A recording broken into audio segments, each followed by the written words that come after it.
All right, it's 9 o'clock, bang on the money. I think we're going to be starting. If I can ask that we start settling down, please, for day 2 of the second SWAN Cape Town workshop, where today we'll be focusing on how we can shape the continent's smart water future.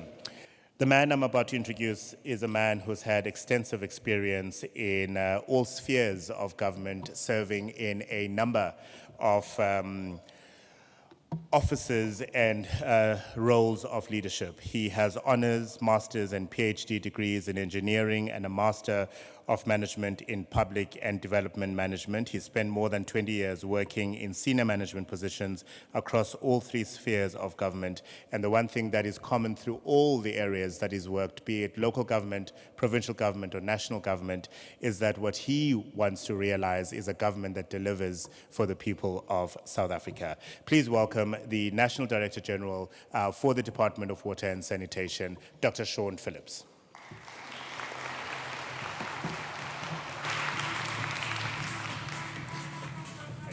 Thank you very much, yes. Cool. And then the green for Okay, thank you. Good morning, everyone.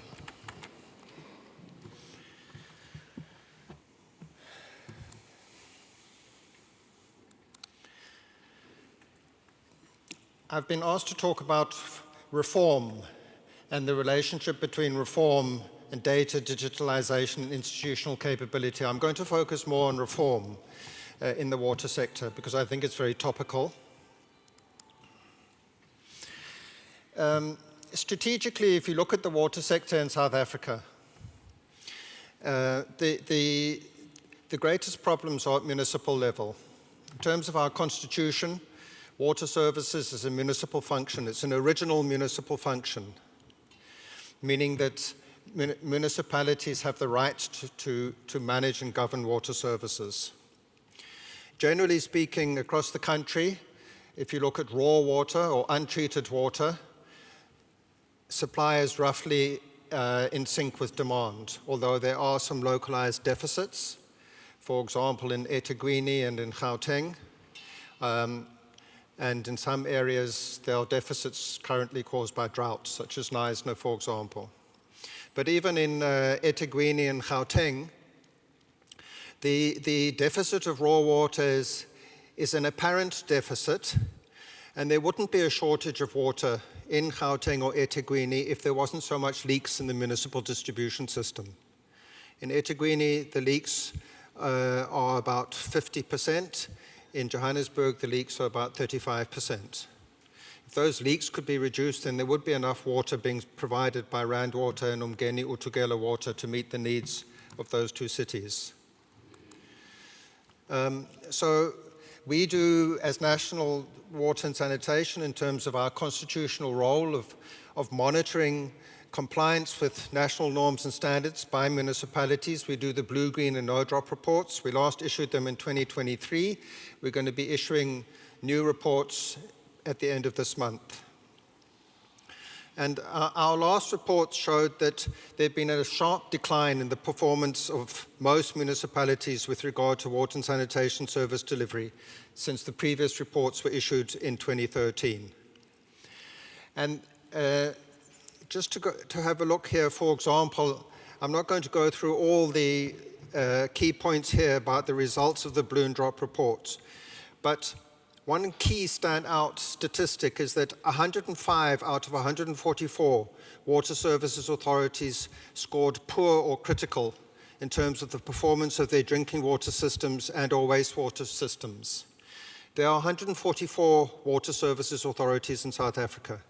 If 105 of them have their water and or wastewater systems in a poor critical state of performance, it means that 73% of our water services authorities are in a poor or critical state of performance with regard to their drinking or wastewater systems, which in my mind implies that we have a systemic problem. It's not a problem, it's not like a hotspot problem where you have a problem municipality here or there. If 73% of our municipalities that are water services authorities are in a poor or critical state of performance with regard to water and sanitation services, it's an indication that there's something fundamentally wrong with the whole financial, institutional, and legal framework for water services in South Africa. Just to go back to this slide, in our analysis, if you ask the question as to what is the root cause of this decline in this situation in so many water services authorities, and particularly if you look at the finances, what you'll see is that many of the municipalities are on a vicious downward cycle. So they're sitting in a situation where they have very high non-revenue water. By the way, that 2023 no-drop report showed on average almost 50% non-revenue water across the country for municipalities. So they have very high non-revenue water, but then also, because municipalities are a separate sphere of government, they're not a level of government underneath national government. They have their own elected representatives, their own councils, and the councils can decide how to allocate their budgets. All the revenue goes into a central pot, including revenue from the sale of water, and the municipal councils decide how to allocate those revenues. Many of the municipalities, not so much here in the Western Cape, but in the rest of the country, many of the municipalities allocate a large chunk of those revenues from the sale of water to other functions. So first you're only getting revenue on 50% of the water that you have to either pay to produce or you have to buy from the water boards. And then after that, another chunk of that 50% gets allocated to other functions. As a result of that, you carry on severely underfunding maintenance of your water infrastructure. As a result of that, the infrastructure deteriorates further. You get more leaks, non-revenue water increases more. So you can see it's in a downward spiral. And the key challenge is to arrest that downward spiral. So if we try and look at this, in addition to that downward spiral, what other systemic problems are there with municipal water services? This is the way that the water services is managed in almost all municipalities in South Africa.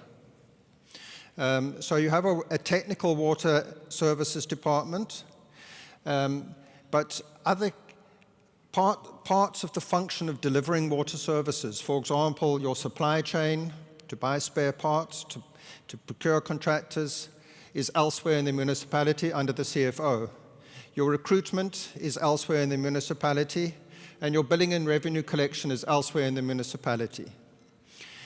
As I've indicated, in most municipalities, the Water and Sanitation Department gets a budget which is not directly related to the revenue from the sale of water.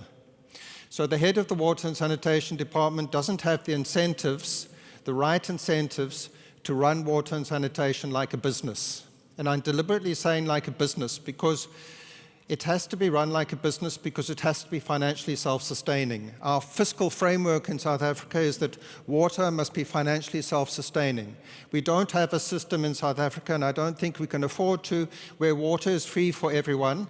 It will still have to be paid for because it costs money to build dams, to build abstraction systems, water treatment works, distribution systems, reservoirs. It all costs money. So if it's not going to be paid for from revenues from the sale of water, where would it be paid for from? It would have to be paid for from income tax, or VAT, or companies tax, or increased borrowing by government. But we've seen that what happened, South Africans don't want higher taxes. Parliament refused to increase taxes. Government is already paying a huge amount of money every year on interest on debt. It's not really possible to increase borrowing, and there's not much room for cutting the budgets of other departments so that more money can be allocated to municipalities to fill the hole which is left by non-revenue water. So the heads of the Water and Sanitation Department get a budget every year. It's not related to revenue collection, so they don't have the right incentives, for example, to make sure that all the meters are in place, the customer meters, and that the meters are working, because they get their budget every year regardless of whether the meters are working. And also, it's very difficult to hold them accountable and responsible, because the head of the Water and Sanitation Department can say, well, I haven't fixed those leaks because the supply chain section under the CFO has failed to procure contractors to fix the leaks. So you have a situation where it's supposed to be a financially self-sustaining function, which means that it must be run like a business or along business type of principles, but at the same time, it's not structured to be run like a business. So all the reforms which are currently underway are trying to move the sector towards more of a utility model. And what I mean by utility model is a model where the revenue is ring-fenced and where the management functions are ring-fenced. A utility model is, you can basically think of as something which is run in a business-like way, which is how a financially self-sustaining function has to be run. So the reforms which I'm going to mention just now are about trying to get the sector to, whether it remains a department within the municipality or whether it's a concession to a private company or a municipal entity, it doesn't really matter, as long as whoever's going to be delivering the service has the necessary institutional and financial arrangements to run it in a business-like way. So here in the city of Cape Town, for example, they've decided that they're not going to go for an entity or some kind of external body, but they've decided that they want to ring-fence the revenue, or they have ring-fenced the revenue, and they're in the process of ring-fencing the functions as well, so that the head of water and sanitation can be held responsible and accountable, and can run the water services function in a business-like way.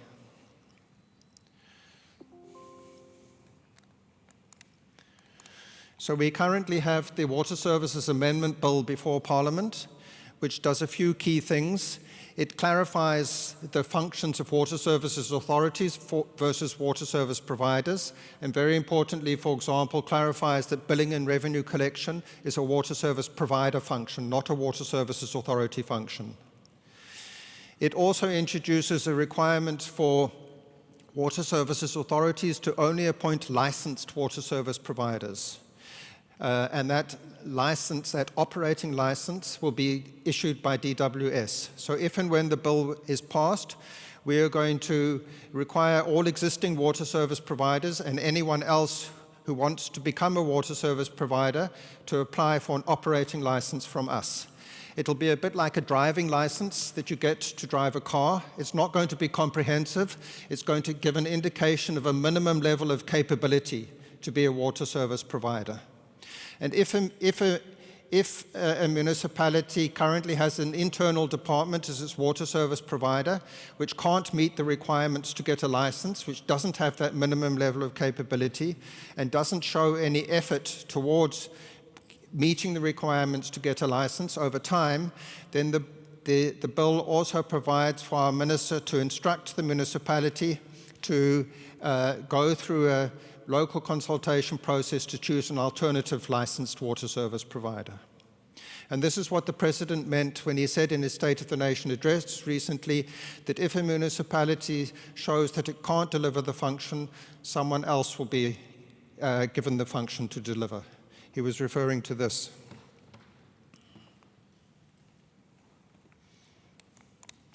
Then there's also National Treasury is implementing a reform of Metropolitan Trading Services program. They put in place a large new trading services grant to provide an incentive to metropolitan municipalities in particular to embark on these reforms. And all of the metros have put in place turnaround strategies which include that they're going to ring-fence revenue from the sale of water and ring-fence the management functions. It's still early days. Some municipalities like Cape Town are further ahead than others in terms of doing the ring fencing. What is interesting about this is that you might ask, why are we only incentivizing municipalities to change in this regard? Why doesn't the national government simply instruct municipalities to ring fence revenue from the sale of water?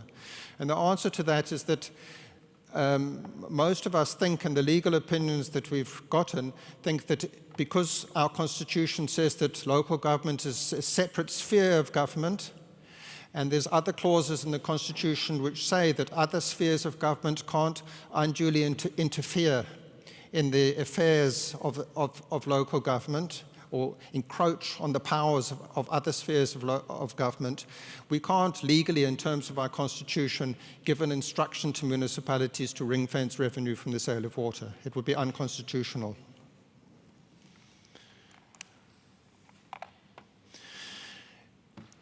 Now, if you look at the amount of money that is required to invest in water and sanitation in South Africa, particularly water services, and the amount of money that's in the fiscus that can be made available, there's no way that we can meet the needs through funding from the fiscus. Already at national level, more than 60% of the national water resource infrastructure projects are funded by the private sector, mostly by pension funds and banks, through bonds and loans issued by the large water boards like Rand Water and through the TCTA. But our level of private sector investment in municipal water and sanitation is very low. And that's a key challenge, and it's part of the reform process. And these reforms are linked to each other. So, for example, if we can successfully get municipalities to ring-fence revenue from the sale of water, that is going to have a big influence on our ability to attract private sector investment into municipal water and sanitation services. An investor is going to be much more amenable to investing in a municipality where they know that revenue from the sale of water is ring-fenced for the water function than in a municipality where they know that that revenue might at any time be allocated to some other function, and therefore the municipality might not be able to meet their contractual requirements in terms of payments, in terms of a PPP related to water. The biggest challenge is to get municipalities to bring projects to the market. The challenge is not any lack of appetite from the banks and the pension funds to invest. They have huge appetite to invest. In other countries, many other countries, there's a whole asset class that pension funds like to invest in called utilities. And it's viewed as a safe investment because people will always need water. So pension funds internationally love to invest in something like water because it's a safe investment. It's not going to have returns like information technology and artificial intelligence of huge returns every year, but it's a safe investment which can give you steady returns. Our pension funds are no different. They would like to invest many billions of rand in municipal water and sanitation if bankable projects can be brought to the market, and that's where our challenge is. Our municipalities are not bringing bankable projects to the market, and that's another key reform which needs to happen. We're trying to get it to happen. There's various things underway. We're offering support to municipalities. The National Treasury, the Minister of Finance also announced that they're creating a new unit by amalgamating other units, which is going to be based at the Development Bank, which is going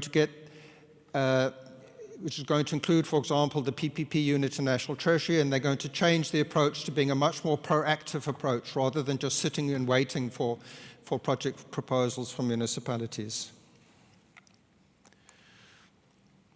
So where we're moving to with these reforms is that if, for example, the bill is passed, if the metros respond to the incentive and ring-fence revenue, and do the other ring-fencing of functions, then in the future we should see a situation where water service providers move towards becoming professionally managed utilities with full control over the management functions required to provide the service, and with ring-fenced revenue from the sale of water and from sanitation charges. And that will also create more of an enabling environment for those water service providers to draw much more on private sector finance and expertise. So this is the key to addressing the backlog in investment, both because of neglect of maintenance over the last few decades, but also because of population growth in urban areas, the huge need for investment. The key is to do these reforms and to attract private investment. And then we expect that in the future, currently in South Africa, probably 98% of water service providers are internal departments in municipalities. We expect to see more diversity of water service providers in South Africa. Currently, we have 2 long-term concessions, only 2, in Mbombela and Ilembe. But we think these reforms are going to create a situation where you'll have more of those long-term concessions. You'll have public-public partnerships like Rand Water is currently doing with Mfoleni. They're going to create a special purpose vehicle which is going to be given a long-term concession by Mfoleni as the WSA to be the water service provider in Mfoleni.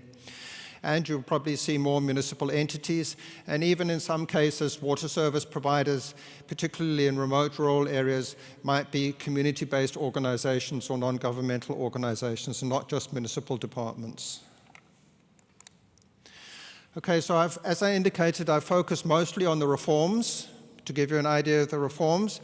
Now the question is, what is the relationship between these reforms and the current situation with regard to municipal water and sanitation services and the theme of this conference, which is data and digitalization? So firstly, data is extremely important. And in those municipalities, those 73% of the municipalities which are performing very poorly, if you go and look at how they're operating, you'll find that many of them don't even have proper asset registers. They don't have proper data at all. So they're not able to produce accurate water balances. They're not able to prioritize areas of high water use and where the leaks are the highest. As a result of not having good data, they're not planning properly and optimally. And it's very difficult to attract investment in that regard because the investors can have no confidence in what they're actually investing in. So in that regard, smart technologies do have the potential to assist municipalities to address some of the key issues, including reducing non-revenue water, improving their planning and the credibility of their information, improving billing and revenue collection, and other improvements in service delivery. And there are many municipalities in South Africa which have sufficient basics in place to benefit from such technologies. However, there are also many municipalities which do not have the basics in place to benefit from digitalization. So the key point I want to make in my speech to you today is that we need to be careful to see digitalization and smart technology as a panacea. And in some instances, you need to have the basics in place to be able to receive that smart technology and to use it. For example, if a municipality has non-functional internal maintenance units without spare parts or without vehicles to take workers to work, and it doesn't have money to appoint contractors to go and fix leaks, there's no point in that municipality buying an advanced leak detection system. It can be told where all the leaks are, but if it has no capacity to go and fix the leaks, that information is not going to be of any advantage. Just a bit of an anecdote. You won't believe it, but the financial capital of Africa, Johannesburg, is currently in this situation. Joburg Water relies on a centralized fleet management contract, which is under the city of Joburg. It hasn't yet ring-fenced the functions, so the head of Joburg Water is required to use that centralized fleet management contract. Because of the financial difficulties in the city, that centralized fleet management contractor has not been paid and has stopped providing fleet. So currently, Joburg Water is not able to get vehicles to transport its workers from the depot to site. So it's not able to fix leaks. And until that kind of basic thing is fixed, it's not really going to be beneficial to give Joburg Water advanced leak detection technology. Not Joburg, but other municipalities, they don't have the required skills to use advanced technologies. They often don't have basic meters in place to measure the water flows in their systems. There are often no pressure reduction valves in place in parts of their systems.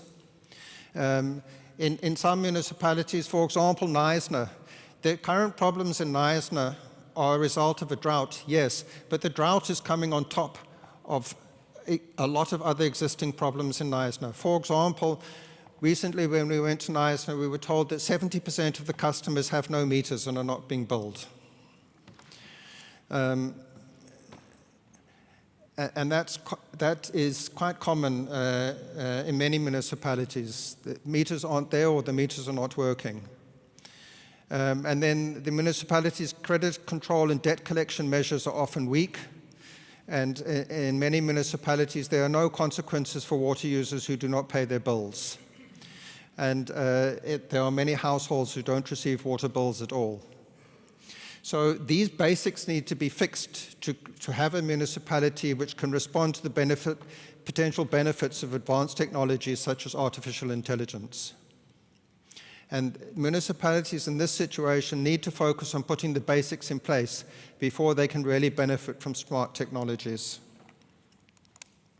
So in conclusion, there are systemic challenges facing water services in South Africa, municipal water services, and they relate to the institutional, legal, and financial framework. The reforms are underway to address these challenges, but the reforms are still very much at an early stage. Some municipalities do have sufficient basics in place to benefit from smart technologies, and it is important for such municipalities to focus on putting those some municipalities do have the basics in place, and those municipalities who do embrace such technologies can provide a very good example to other municipalities in South Africa of what can be achieved.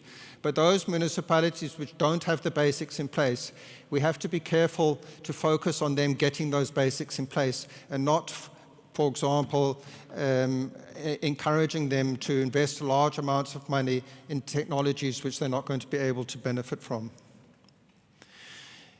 The reforms that we're introducing will create an enabling environment for greater private sector participation in water services, and they will also empower and incentivize water services managers and municipalities to implement smart technologies which result in improved service delivery and greater efficiency. Thank you.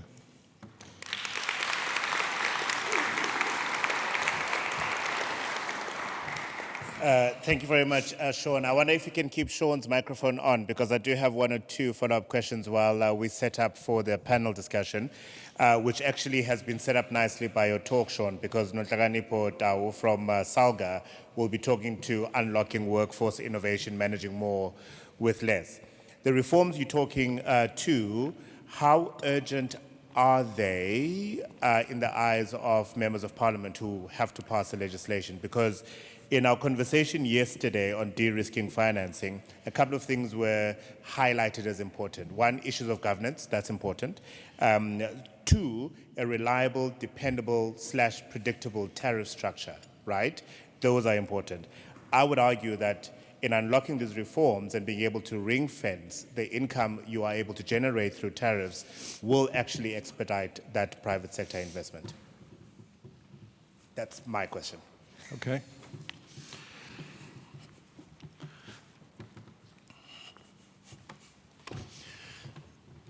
For me and for many others, the reforms are very urgent. But it's important to note that the reforms are contested. And we are living in a democracy. So that contestation has to take place. Not everyone agrees that these reforms is what is required and what is the solution. Some people, for example, argue that the problem is that local government gets too small a portion of the equitable share. And that that's the main cause of the problems, and that the equitable share to local government needs to be increased. That's the more important reform. So these are the issues which need to be debated. I think, in answer to your question, is it urgent for the parliamentarians? I can't really speak for them, but I think it is safe to say that the parliamentarians are seized with this problem and are very concerned about the water and sanitation crisis, which everyone, especially the media, talk about every day, the crisis in South Africa. But we have to go through a democratic process to get the bill passed. With regard to tariffs, currently municipal water tariffs are not regulated in South Africa. Neither are bulk water tariffs, both from ourselves, raw water tariffs, and from the water boards. Our minister approves the water board tariffs, and the raw water tariffs are set again by our minister, but with the concurrence of the strategy for the raw water tariffs of the Minister of Finance. That is a problem, that they're not regulated. For example, in some municipalities, the municipal increases in tariffs are way above the tariffs that are put in place by water boards, and in other municipalities, the municipal increases in tariffs are much lower than their price increases from the water board. So there's quite a lot of irrationality in the tariffs at the moment. But one of the reforms that we are going to be implementing, which is being pursued, we're busy working on a bill for it, is to create an independent economic regulator for the water sector. So in hopefully by next year, sometime next year, the independent economic water regulator bill will be tabled in Parliament, and that independent regulator will be responsible for regulating prices across the whole water value chain.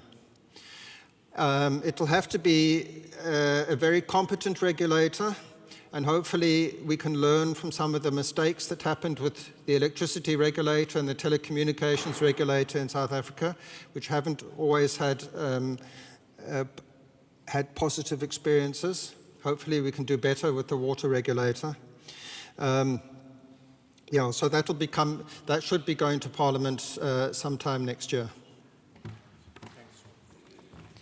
Thank you very much. A round of applause, please, for Dr. Sean Phillips.